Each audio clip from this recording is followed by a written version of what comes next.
Welcome back to the Deep Dive. Today, we're taking just a single verse, but a really potent one, Mark 1.11. We're using that as a springboard, really, to dig into some source material all about divine affirmation, unconditional love, and, well, what it means for our identity. So, yeah, our goal today is pretty focused. Unpack what the Father meant when he said over Jesus right there at the Jordan, "You are my beloved Son. In you I am well pleased." I want to try and figure out what this tells us about acceptance and how it cuts right through that tendency we all seem to have, the endless striving for approval. Right. And what's really striking, and the sources really hammer this home, is how this passage might just offer a complete shift in thinking. Like, what if divine acceptance is purely about relationship, about who you are to God, not based on, your spiritual performance chart? Yeah. If that's actually true, it doesn't just tweak our theology. I mean, it kind of reorganizes everything inside, doesn't it? It really does. Okay, so let's set the scene. This voice, it comes from heaven. Jesus is being baptized in the Jordan River. It's like the official kickoff to his public ministry. But the words spoken before he does a single miracle, that's what lays the groundwork. Okay, let's unpack this baptism scene a bit more. Yeah, the scene is, it's described really vividly. Jesus comes up out of the water and boom, the heavens are torn open. I mean, that's dramatic language, right? And the Spirit comes down on him, but gently, like a dove, not some big, spectacle of power, but peace. And then you hear that voice. It's clear, it's got authority, but it's just full of this incredible affection. You are my beloved Son. In you I am well pleased. It's like the Father pulling back the curtain on who Jesus truly is. Okay, but I know this question comes up a lot, and it's central here. Why would Jesus need baptism? He was sinless. It seems, I don't know, almost backwards for the ritual itself. It does seem strange at first glance, yeah. The sources explain it a couple of ways. One, he said it was to fulfill all righteousness. But maybe more importantly, it was about identification. He was stepping right into the water with humanity, showing solidarity. But the declaration that followed, that was the main event, really. It wasn't about cleansing Jesus. It was the Father's public confirmation, his stamp of approval, getting him ready for what was next. And here's where, for me, it gets really interesting. The timing. Think about when this happens. The Father's words aren't just like an announcement. The sources describe it as an overflowing expression of divine affection. It's not a performance review. It's just pure, unadulterated love and delight. That timing, yeah, that feels like the absolute core takeaway in the material we looked at. The Father did not hold back. He didn't say, okay, go do some miracles, heal some people, then you'll be my beloved Son. He definitely didn't say, I'll be pleased with you after you go through the crucifixion and save the world. Exactly. The well-pleased, the beloved Son, that was declared before the work even started. It just shows so clearly that this kind of divine love, it's a gift. It's not earned. It's not conditional. I mean, think about it. Jesus hadn't preached a single sermon yet, hadn't healed anyone, hadn't even called his disciples. His public ministry resume was like blank. And yet, the Father declares his complete, total pleasure. That's perfect acceptance right there. It's based on being, not doing. Okay, so that's huge for understanding Jesus. Yeah. But what about us? What does this mean for you listening right now? How do the sources make that connection? Well, they're really direct about it. They argue that through faith, because we're united with Christ, that same standing, that same affirmation, it extends to us.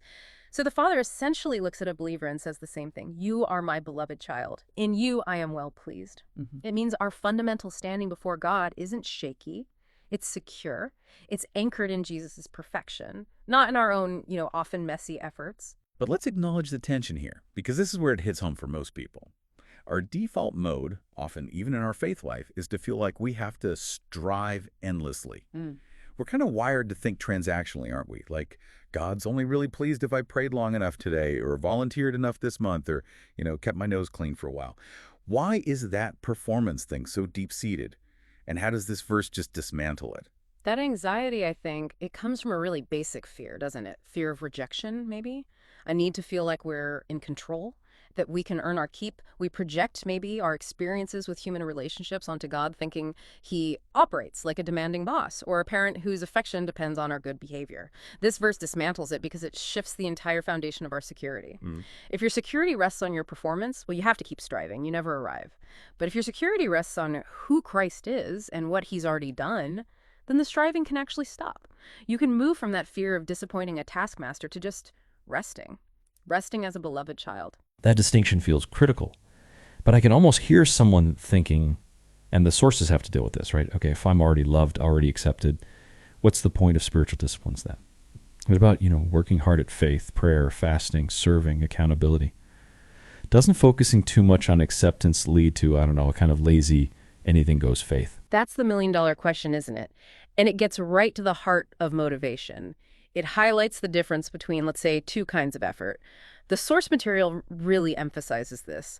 Effort driven by trying to earn love. That's fragile. It's exhausting. And frankly, it leads to either pride when you think you're doing well or crushing shame when you inevitably mess up. That's working for love. But things like prayer, study, service, the spiritual disciplines, when you see them through this lens, through Mark 1.11, they become something totally different. They become ways of working from love. You pray not because you have to twist God's arm to like you, but because you're already his child and he actually delights to hear from you. You serve not to rack up points or prove you're worthy, but just as a natural overflow of gratitude because you've already been given that worth. The disciplines become like channels for relationship, not performances for merit. So the whole engine driving it changes. Yeah. Okay, so if the fear of falling short is gone, if I'm already loved, can't earn it, can't lose it, does that really motivate mission? Why not just kick back? Well, the argument is actually the opposite. Resting in that love doesn't lead to passivity. It actually fuels the purest kind of mission. Think about the quality of the work. When you're working for love, trying to earn it, your service is often tangled up with duty, maybe comparing yourself to others, a bit of hidden pride. It's just not sustainable. Yeah, it feels transactional, maybe brittle. Exactly. But when you operate from love, from that secure identity, the whole energy shifts. Obedience, service, devotion. They start to flow from just the simple, unburdened joy of knowing you already have the Father's pleasure. It's energized in a different way. It's sustainable. And it's infused with humility because you know it's not about your amazing strength or goodness, but about reflecting his character. And the source material talks about how this change naturally leads to gratitude, real humility. We become, what was the phrase, ambassadors of divine love, which means reflecting his character. Serving like Jesus served, forgiving like he forgave, loving like he loved. But crucially doing it because we're already members of the family, not trying to earn our way in. Yeah, and if you connect that to mission, you see how God actually finds pleasure in that kind of motivation. The sources talk about his pleasure in us like a parent just delighting in their kid. Even small things, a moment of unexpected kindness, an encouraging word, just a simple prayer for someone they please him deeply. Not because they prove we're finally good enough, but because they spring from his life within you. It's the delight of seeing his own nature mirrored back, free from all that performance pressure. We're sent out not as stressed out employees trying to hit quota, but as like peaceful reflections of his love. That completely reframes what success even means in faith, doesn't it? If God's main pleasure is based on my secure place in Christ, then maybe success is more about how well I reflect his love day to day, not how big or visible my accomplishments are. It simplifies so much, I think. The call becomes just live like someone who knows they are deeply loved. The sources get really practical here. Things like speak gently because your identity isn't on the line. You don't have to shout to be heard. Serve humbly because you genuinely have nothing left to prove. Forgive freely because you know how much you've been forgiven. Worship joyfully because your standing is totally secure. Every little word, every action can become a testimony to that core truth. You are the beloved of God. So if we boil this whole deep dive down, your identity as a believer, it's rock solid, secure in Christ. You're loved with the same unwavering love the Father has for Jesus himself. And the call isn't to strive and strain for approval, but to actively live from the approval that's already yours, to rest in that grace. And that rest, paradoxically, becomes the fuel, the engine for real change in how you live. If you really let this sink in, it ought to change how you face, well, everything. Which leads to maybe a final thought, something practical for you to chew on this week. It gets right to the heart of motivation. The source material flat out says, God's pleasure in you is not dependent on perfection, but on his perfect Son dwelling in you. Okay. So, what if just this week you took on a major challenge, maybe a really demanding project at work or a difficult conversation with someone or some act of service that feels stretching? What if you went into it with the absolute conviction, the certainty that you would be no more loved by God if you nailed it perfectly and no less loved if you completely failed? How might that change the way you prepare, the way you feel during it, your sense of peace, regardless of the outcome? Maybe that's where the rest truly begins to take hold.